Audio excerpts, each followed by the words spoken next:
श्री स्वामी समर्थ. नमस्ते सर्वांना. तर पहा, आज पुण्यामध्ये रेड अलर्ट आहे, त्याच्यामुळं सर्व शाळांना सुट्टी वगैरे आहे. त्याच्यामुळे आज मुलं दोन्ही घरीच आहे.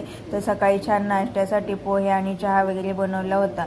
तर म्हटलं आज सुट्टी आहे, मुलं जरा उशिराच उठावं, कारण की शाळा असली की जरा लवकरच उठावं लागते. तर पोहे आणि चहाचा नाश्ता वगैरे केला आणि लगेच छान काळ्यावाल्याची भाजी वगैरे केली. तर बाहेर एवढा पाऊस पडतोय की विचारूच नका.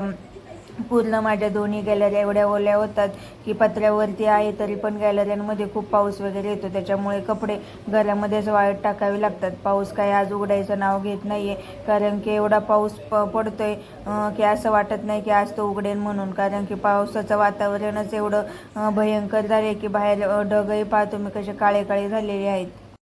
पावसाळा चालू आहे म्हटल्यावरती तो त्याच्या वेळेत येणारच. तर छान काळ्यावाल्याची भाजी वगैरे केली आणि बाजरीच्या 2-3 भाकरी केल्या. तर काल माझी मम्मी आली होती, तर बरेच दिवसातनं ती आली होती. तर पोरांना सुट्टी, त्याच्यामुळे पोरं काय टी व्हीपासून दिवसभर हलणार वगैरे नाही.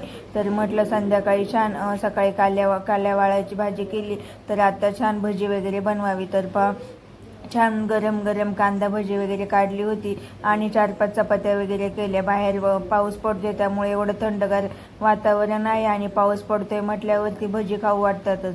तर म्हटलं आज काही वेगळी भाजी वगैरे बनवायची नाही, तर छान कांदा भजी वगैरे बनवायची. तर कपडे तर पूर्ण किचनमध्येच कपडे आहेत, कारण की गॅलऱ्यांमध्ये एवढा पाऊस येतोय, त्याच्यामुळे कपडे घरातच वाळत टाकावे लागतंय. तर टी व्ही पाहता पाहता छान जेवण वगैरे चालू आहे. आणि आज दिवसभर आमचा टी व्ही असाच चालू आहे, कारण की मुलांना सुट्ट्या आहे. त्याच्यामुळे दोन्ही मुलं घरी असल्यामुळं टी व्ही काही दिवसभर आज बंद झाला नाही.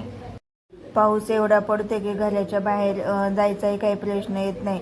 त्याच्यामुळे घरात राहूनच टाइमपास वगैरे करावा लागतोय.